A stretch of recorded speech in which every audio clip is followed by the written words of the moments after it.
ちの門に手出したこと後悔させたな。さあ六法一座血祭りの巻開幕だ。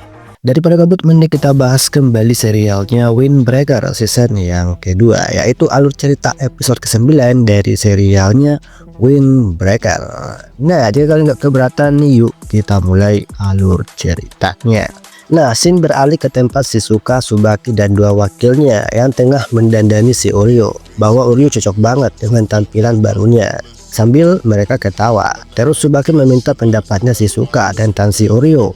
Tapi Shizuka malah nge-lag karena dia masih khawatir dengan si Kanji. Lalu si Uryu mengatakan Shizuka pun tahu bahwa Kanji tidak mudah dikalahkan, maka Shizuka tidak perlu mengkhawatirkan si Kanji.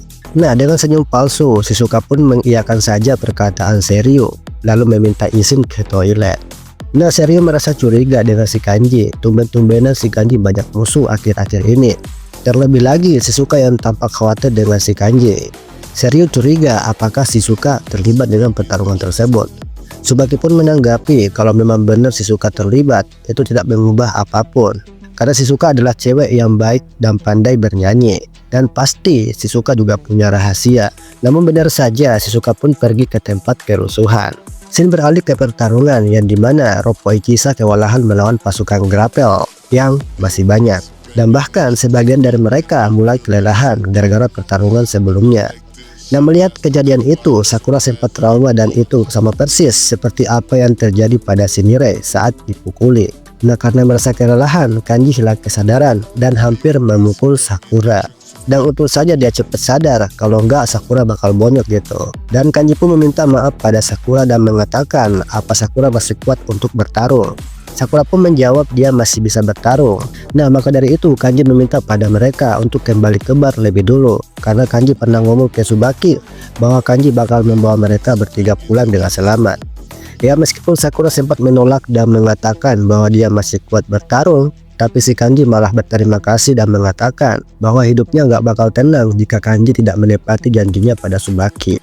Kanji pun menambahkan bahwa untuk kali ini, biar Roppo Ikisa yang menjadi pemeran utamanya. Nah, mendengar hal itu Sakura pun nurut aja dan Suo pun mengajak Sakura untuk pergi secepatnya untuk membawa Shizuka ke tempat yang aman. Nah, di sisi lain ketua Roppo Ikisa sempat menyadari bahwa mangsa mereka sudah dekat dan mereka harus secepatnya mengakhiri pertarungan melawan Roppo Ikisa. Dan benar saja, Shizuka pun muncul ke permukaan saat Sakura dan yang lain akan pergi ke tempat Shizuka. Shizuka yang tiba-tiba hadir di dalam pertempuran membuat Sakura dan yang lainnya merasa kaget. Nah, sambil melihat foto target, Susuri pun mengatakan cewek yang ada di depannya itu adalah Shizuka dan kemenangan mereka sudah ada di depan mata. Di sisi lain, Kanji yang melihat Shizuka pun mengatakan kenapa Shizuka datang ke sini sambil menyuruh Shizuka untuk pulang. Dan Shizuka pun menjawab bahwa dia bakal ikut grapple dan mengakhiri pertarungan mereka yang sekarang. Nah, karena merasa nggak terima, Nire pun menjegat Shizuka dan mengatakan bahwa Shizuka nggak boleh pergi. Ya, Nire pun tahu bahwa Nire cupu dan nggak bisa bertarung. Tapi setidaknya dia harus menghargai orang yang melindungi Shizuka dan rasa sakit yang mereka rasakan saat bertarung melindungi Shizuka. Seperti Kanji dan kelompoknya, ya kalau Shizuka menyerahkan dirinya, perjuangan Kanji dan kelompoknya bakal sia-sia. Dan Nire tidak akan membiarkan Shizuka join bersama mereka. Nah, dengan muka yang sedih, Shizuka pun sempat berterima kasih dan mengatakan bahwa Shizuka mengerti kalau Shizuka diperlakukan sangat baik oleh si Kanji dan yang lain. Dan Shizuka juga bersyukur bahwa mereka ingin melindungi Shizuka. Nah, scene beralih saat Shizuka masih sendirian waktu pertama kali Shizuka bertemu si Kanji. Sambil curhat, Kanji pun mengatakan apa yang ingin dilakukan Shizuka sekarang. Shizuka pun menjawab bahwa dia suka bernyanyi. Ya, lalu si Kanji menyuruhnya bernyanyi. Tapi Shizuka mengatakan bahwa dia nggak pede bernyanyi di depan orang. Ya, karena si Kanji maksa dikit, Shizuka pun akhirnya bernyanyi. Nah, setelah mendengar Shizuka bernyanyi, Kanji merasa takjub dengan suara indah Shizuka. Dan Kanji pun menawarkan Shizuka pekerjaan, yaitu menyanyi di tempatnya si Kanji. Dan si Kanji bakal merekomendasikan Shizuka pada bosnya untuk bekerja di bar. Nah, sejak saat itu Shizuka dikelilingi banyak orang. Dan ini pertama kalinya Shizuka jatuh cinta. Dan menurut Shizuka, kebahagiaan yang dia dapat itu sudah lebih dari cukup. Dan Shizuka nggak mau jika semua terluka gara-gara Shizuka. Dan Shizuka memohon untuk pergi sekarang. Nah, setelah mendengar curhatan Shizuka, Susuri pun malah ketawa dan mengatakan cinta dan mimpi itu semuanya omong kosong, yang berarti geng mereka tidak memberi Shizuka pilihan. Nah, sambil menunjuk, Susuri pun membongkar identitas Shizuka bahwa Shizuka berasal dari Sunaba, yaitu tempat yang sama dengan geng mereka. Susuri pun menuturkan selain gak punya saudara, Shizuka punya mantan majikan yang memberi Shizuka pekerjaan sebagai tukang bersih-bersih. Tapi anehnya Shizuka malah kabur saat ingin dipersunting oleh om-om lajang yang kaya raya. Dan menurutnya, orang miskin kayak mereka tidak pantas berbicara soal cinta dan mimpi. Karena pada akhirnya, mereka melibatkan orang-orang yang gak terlibat dengan kerusuhan yang terjadi sekarang akibat keegoisan pribadi. Nah, karena merasa marah, Kanji pun menyerang Susuri dan mengatakan bahwa Shizuka tidak boleh mendengar kata-kata Susuri sambil menyuruh Shizuka kembali ke bar. Nah, gara-gara hal itu, Kanji pun dikepung lalu Susuri mengatakan jika Shizuka ingin mengakhiri kekacauan ini, Shizuka harus ikut dengan mereka. Nah, tanpa pikir panjang, Shizuka pun tiba-tiba lari ke mereka. Nah, karena merasa kecolongan, Sakura, Nire, dan juga Suo mencoba untuk menghentikan Shizuka. Dan tiba-tiba muncul dua kembar Uryu dan juga Seryu beserta Tsubaki. Dan Tsubaki pun mengatakan kenapa Shizuka tiba-tiba kabur, dan itu membuat Tsubaki khawatir. Dan Shizuka pun menjawab Shizuka nggak pantas berada di lingkungan mereka. Nah, kalau Shizuka pergi, tidak akan ada lagi yang terluka karena Shizuka. Tsubaki pun ngomong yang paling diinginkan Shizuka apa? Shizuka pun menjawab dia masih ingin bersama Tsubaki dan yang lainnya, sama kayak Tsubaki. Nah, setelah situasi mereda, Tsubaki ngomong Shizuka harus kembali ke tempat yang aman. Sambil menangis, Shizuka pun minta maaf karena gara-gara Shizuka, orang-orang pada terlibat dengan masalah. Dan Tsubaki pun menjawab Tsubaki ngelakuin itu karena Shizuka dianggap sebagai adiknya sendiri. Dan wajar dia melindungi Shizuka. Di sisi lain, Susuri yang tampak jengkel nggak berharap jika masih ada orang yang menghalangi jalannya. Susuri pun menuturkan apakah setelah Shizuka bergabung dengan mereka itu dapat ngebikin Shizuka merasakan mimpi dan cinta. Dan menurut Susuri itu omong kosong. Dan apakah Tsubaki yakin membiarkan Shizuka bergabung di lingkungan yang gak cocok dengan mereka? Nah, sambil ketawa kecil, Tsubaki pun ngomong Susuri ngomong kayak gitu karena dia iri sama Shizuka. Dan menurut Tsubaki, orang yang selalu ikut campur dengan kehidupan orang lain itu menandakan bahwa orang tersebut iri dengan mereka. Nah, sambil mengusap kepala sendiri, Susuri masih nggak ngerti omongan Tsubaki. Susuri merasa jengkel dan ingin mengakhiri omong kosong Tsubaki lewat pertarungan. Nah, pertarungan dimulai, dilihatin Sakura dan Suo yang nggak sabaran untuk bertarung melawan Grapple. Tapi dihentikan Tsubaki. Lalu Tsubaki berkata, Sakura dan yang lainnya menjaga Shizuka aja. Ya, meskipun Sakura sempat menolak, tapi Tsubaki mengatakan Tsubaki mempercayakan Shizuka pada mereka. Karena inti dari pertarungan ini adalah menjaga Shizuka. Dan hal itu dipercayakan Tsubaki pada Sakura dan yang lain. Dan memohon pada mereka untuk menjaga Shizuka. Dan Suo beserta Nire akan berusaha juga untuk melindungi Shizuka. Dan Sakura pun ngomong pada Tsubaki, apa Tsubaki yakin ingin bertarung juga. Nah, merasa senang diperhatiin Sakura, Tsubaki pun menjawab biar penampilannya kayak gini, dia bagai singa yang kelaparan kalau lagi marah. Yang intinya Tsubaki bakal berhati-hati supaya nggak berlebihan. Dan Tsubaki meminta Kanji dan kelompoknya untuk mengurus anggota Grapple aja. Dan biar Tsubaki yang mengurus Susuri. Nah, sembari berteriak, Kanji pun mengatakan bahwa Grapple bakal tamat karena berani-beraninya mencolek beruang madu, yaitu Tsubaki. Dan pertarungan pun dimulai dan Tsubaki meminta dua penasihatnya untuk memberi Tsubaki jalan untuk berhadapan dengan Susuri. Nah, benar saja satu persatu mulai bisa dilewati oleh Uryu dan Seryu berkat kombinasi dua kembar yang ngebikin anggota Grapple kena mental. Nah, melihat kejadian itu, Suo, Nire, Sakura, dan juga Shizuka hanya terpelongok melihat kekompakan dua kembar yang pertama kali mereka lihat. Nah, nggak mau ketinggalan, Tsubaki pun mulai menari dengan salah satu anggota Grapple. Dan seketika itu, Tsubaki melancarkan tendangan sampai lawannya tepar dan tidak sadarkan diri. Tsubaki pun ngomong bahwa dia bisa menari dengan tarian apapun. Jadi Susuri mau tarian apa gitu. Scene beralih ke Sakura, Nire, dan juga Suo yang hanya bisa melihat pertarungan sengit Roppo Ichisa melawan anggota Grapple. Nah, sambil menyaksikan mereka bertarung, Sakura pun ngomong pada Shizuka bahwa Shizuka nggak boleh berpikiran bahwa dirinya nggak berguna. Dan sebaliknya, mereka yang bertarung di depan Shizuka semata-mata ingin melindungi Shizuka. Ya, mau nggak mau Shizuka harus menerima bantuan mereka. Meskipun kesal, tapi kekesalan itu harus ditelan sedalam-dalamnya. Dan mereka bakal berjanji bahwa mereka nggak bakal membiarin siapapun menyentuh Shizuka. Dan benar saja, setelah kedatangan Tsubaki dan dua penasehatnya, menurut mereka anggota Grapple tidak sanggup menjangkau mereka yang ada di belakang. Nah, kombinasi dua kembar pun semakin tak terbendung. Uryu dan Seryu mulai beraksi lagi untuk mengalahkan musuh-musuh yang ada di depannya. Setiap kali mereka berdua dikepung, si dua kembar langsung mengcounter mereka dengan kombinasi yang berbeda-beda, sehingga kelompok Grapple tidak bisa membaca arah serangan mereka. Dan alhasil sebagian dari mereka bisa diatasi. Ya, mereka mengira musuh-musuh yang mereka lawan itu kuat-kuat, tapi hasilnya sedikit lebih mudah. Tsubaki pun mengatakan memang benar bahwa mereka nggak ada apa-apanya, karena sekarang mereka itu melawan Roppo Ichisa dan 3 orang, yaitu Sakura, Mirei, dan juga Suo. Nggak lama setelah mereka ngomong kayak gitu, mereka kembali diserang oleh kelompok Grapple yang masih tersisa, dan pertarungan pun kembali berlanjut.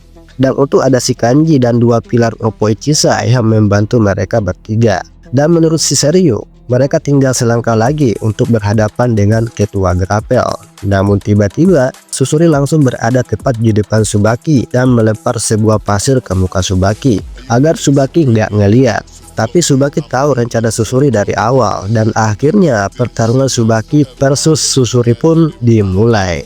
Nah, jual beli serangan pun terjadi antara keduanya. Susuri yang terlihat mendominasi baik pukulan dan tendangan yang dilancarkan ke Tsubaki, tapi Tsubaki berhasil menahan setiap serangan Susuri. Dan berbalik, Tsubaki pun melancarkan tendangan yang begitu keras pada Susuri sampai Susuri terpental jauh ke belakang. Dan melihat pertarungan mereka, para penasehat Tsubaki dan si Kanji sempat khawatir bahwa lawan Tsubaki kali ini juga terlihat sangat kuat dan bahkan bisa menyaingi Tsubaki. Nah, sambil mencengkeram tangannya, Susuri pun menerima permainan Tsubaki asalkan Tsubaki membayar Susuri dengan uangnya. Pertarungan pun semakin lama semakin sengit aja, dan kedua petarung pun mulai mengeluarkan pukulan serta tendangan yang sama-sama bisa mereka patahkan. Dan jual beli pukulan terjadi di pertarungan ini. Dan di sisi belakang, Sakura yang lainnya berpikir meskipun Tsubaki adalah salah satu 4 Raja Puren, tapi melihat lawannya yang sekarang, orang tersebut tidak bisa dianggap enteng. Dan Sakura berpikir siapa sebenarnya orang tersebut. Dan di sisi lain, 2 penasihat Tsubaki melihat anggota Grapple cuma diam aja melihat ketuanya bertarung sambil menyeringkai, dan mereka terlihat percaya diri dengan kekuatan ketua mereka. Nah, Seryu pun mengatakan jika mereka berdua ikut campur dengan pertarungan Tsubaki dan Susuri, mereka pasti bakal dihajar. Nah, kembali ke pertarungan, Susuri yang terlihat dapat serangan dari Tsubaki pun mengatakan Susuri berpikir dia bisa mendapatkan uang dengan mudah hanya menangkap Shizuka. Tapi menurut Tsubaki, itu bukan kesepakatan mereka sebelumnya, bahwa Shizuka bakal dijadiin sumber uang buat Grapple. Sambil bertarung, Susuri pun melampiaskan kekesalannya pada Tsubaki soal mimpi dan cinta, bahwa semua itu cuma omong kosong belaka buat Susuri. Dan singkat cerita, tiba-tiba pukulan keras yang dilayangkan Susuri mengenai tepat di wajah Tsubaki. Melihat kejadian itu, Shizuka dan yang lainnya merasa kaget dan seolah-olah nggak percaya jika salah satu pilar terkuat Puren kena pukul oleh preman kampung yang baru mereka kenal. Sambil menjilat tinjunya, Susuri sempat menghina Tsubaki mengenai bedak yang dipakai Tsubaki. Itu nggak mengenyangkan perut Susuri. Dan Susuri pun meluruskan soal perkataan Tsubaki sebelumnya, bahwa Susuri tidak iri pada Shizuka, dan orang-orang yang berpikiran seperti itu tidak akan menang melawan Susuri. Nah, sambil adu tendangan, Tsubaki pun mengatakan bahwa make up yang dia pakai itu bisa membuat Tsubaki kuat. Nah, mendengar perkataan Tsubaki, Susuri pun mengatakan bahwa Tsubaki sudah nggak waras, dan Tsubaki pun meluruskan bahwa dia bukan kuat secara fisik, melainkan secara mental, karena setiap kali Tsubaki berdandan, Tsubaki merasa bahagia, dan menurut Tsubaki, mencintai diri sendiri bisa ngebikin orang lebih kuat. Seolah nggak percaya dengan omong kosong Tsubaki, Susuri pun mengatakan bahwa jika hati Tsubaki kuat, apa yang bisa dilakukan Tsubaki. Dan Tsubaki merasa bahwa Susuri belum merasakan arti kebahagiaan atau mencintai diri sendiri. Dan seketika itu Susuri mulai melancarkan pukulannya lagi pada Tsubaki. Tapi pukulan tersebut dapat dikonter dengan tendangan yang begitu keras sehingga Susuri tersungkur ke tanah. Dan Tsubaki pun mengatakan bahwa dia bakal mengajari Susuri arti kekuatannya sebenarnya. Nah, semakin lama pertarungan pun semakin brutal. Tsubaki yang mulai mendominasi pertarungan tersebut mulai melancarkan pukulannya secara bertubi-tubi. Meskipun Tsubaki sempat dapat pukulan telak dari Susuri, tapi dia nggak gentar sama sekali, dan malahan Tsubaki mengcounter balik dengan sebuah tendangan sampai ngebikin Susuri terkejut. Dan seolah nggak percaya jika kekuatan bisa didapat hanya dengan menyukai sesuatu. Di sisi lain, si Seryu pun mengatakan setelah mendapat provokasi, Tsubaki pun mulai memanas. Dan di sisi lain, para anggota Grapple mulai khawatir pada pemimpin mereka. Dan kelompok Koichisa pun mengatakan bahwa mereka baru menyadari betapa kuatnya Tsubaki. Dan Kanji pun menanggapi bahwa kelompok Grapple tidak terkejut, melainkan mereka terlihat khawatir dengan pertarungan tersebut. Sambil bertarung, Tsubaki pun menerangkan bahwa dia menyukai Shizuka. Meskipun Shizuka terlihat bodoh, tapi dia sangat lembut dan baik hati. Dan menurut Tsubaki, Shizuka ingin melangkah ke jalan yang dia sukai. Begitupun si Tsubaki. Dan justru itu, Tsubaki nggak akan ngebiarin Susuri merampas kebahagiaan Shizuka. Nah, karena terlalu banyak ngoceh, Susuri pun menjambak rambut Tsubaki dan memukulnya dengan telak. Dan Tsubaki pun mengatakan bahwa pukulan Susuri nggak ada rasa sama sekali dibandingkan dengan rasa sakit kehilangan orang yang disukai. Dan seketika itu juga Tsubaki pun berhasil menendang bagian belakang Susuri sampai kepalanya menyentuh tanah. Karena terlihat khawatir, para member Grapple pun mulai berdatangan. Dan di sisi lain Sakura mulai berpikir jika ketua mereka yang terluka, mereka pasti khawatir. Tapi kalau kawan mereka yang terluka, mereka nggak peduli. Nah, sambil berlumuran darah, Susuri pun mengatakan Tsubaki dari tadi cuma modal bacot doang dan tak henti-hentinya bicara soal omong kosong. Nah, scene beralih ke masa lalu saat Susuri membagi makanan menjadi beberapa bagian. Nah, pada awalnya anggota mereka cuma 3 orang, tapi perlahan-lahan mereka bertambah banyak seiring berjalannya waktu. Dan Susuri pun mengatakan jika mereka bertambah banyak, makanan pokok yang mereka sebut coki bakal dibagi rata. Nah, pada saat itu mereka dilanda kemiskinan yang begitu hebat, sampai-sampai mereka rela berkelahi hanya berebut 1 buah coki. Dan kalau mereka lapar, mereka bakal membagi coki tersebut menjadi beberapa bagian. Nah, pada saat itu Susuri pun merasa nggak sendirian lagi karena anggota mereka semakin hari semakin banyak. Dan Susuri pun mulai sadar bahwa ada satu hal yang ingin dicapai Susuri, yaitu mengubah nasib mereka. Scene beralih saat Susuri masih berseragam sekolah. Nah, pada saat itu Susuri mulai berkeinginan membentuk sebuah tim bersama teman sekelasnya. Dan menurut Susuri, jika mereka tidak bekerja sama, mereka pasti bakal mati kelaparan.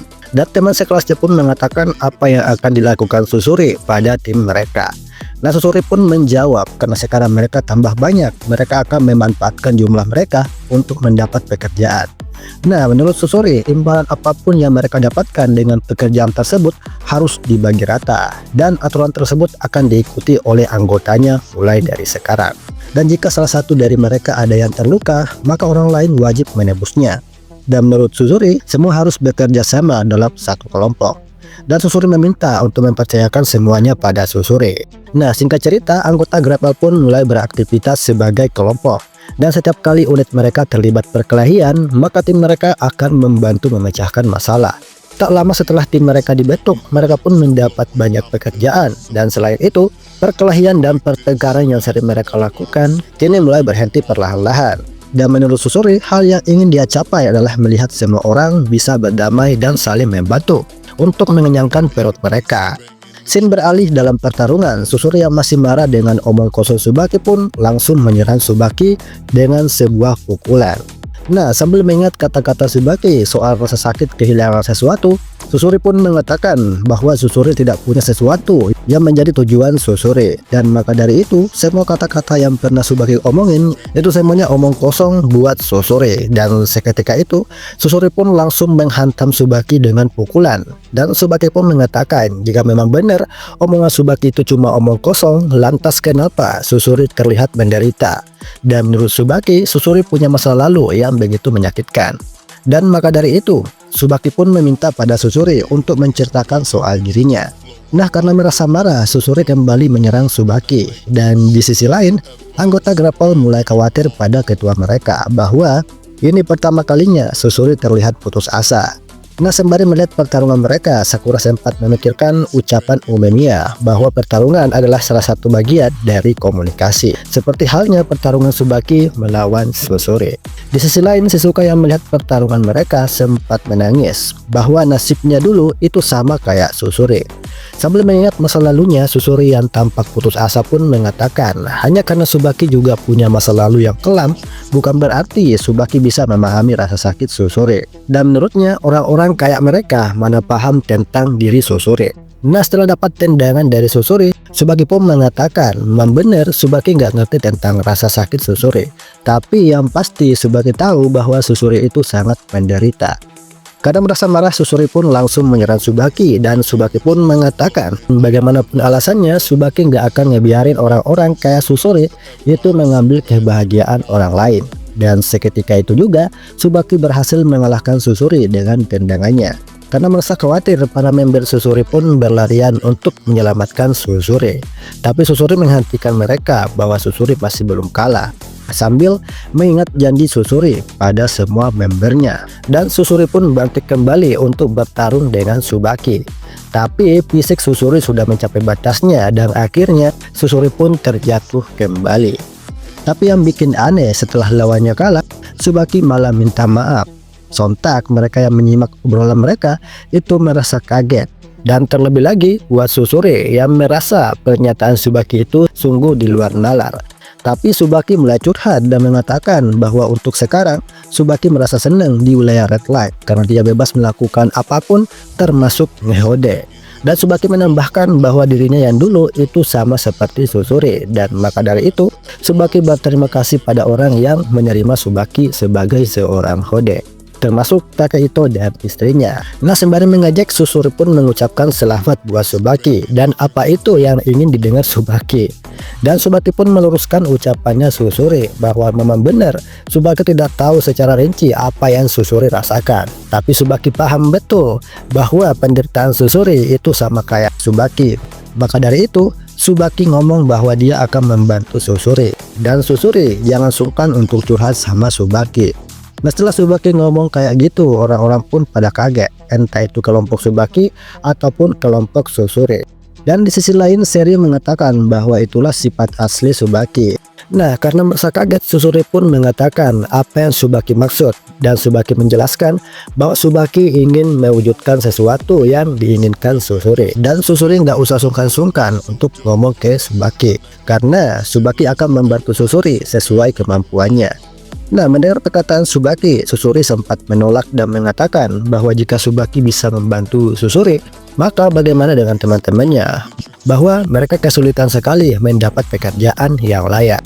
Nah, di sisi lain, Kanji pun mengingat sesuatu, bahwa bosnya sekarang mencari anggota yang cukup banyak untuk diberikan sebuah pekerjaan. Nah, karena merasa kaget, Susuri pun mengatakan kenapa si Kanji ini ingin membantu mereka. Kanji pun meluruskan perkataannya bahwa Kanji tidak serta-merta memaafkan Susuri dan kelompoknya. Tapi Kanji tahu problem tim mereka sekarang, yaitu mencari pekerjaan. Dan problemnya itu hampir sama dengan Tsubaki, yaitu menerima kebaikan orang. Dan singkat cerita, Susuri pun sadar dan menerima tawaran si Kanji. Nah, segini dulu untuk alur cerita episode ke-9 dari serialnya Windbreaker season yang kedua. Yang tentunya bakal hadir kembali di Beastation di hari dan jam yang sama. So, itu aja. Sampai jumpa. Ja, matane.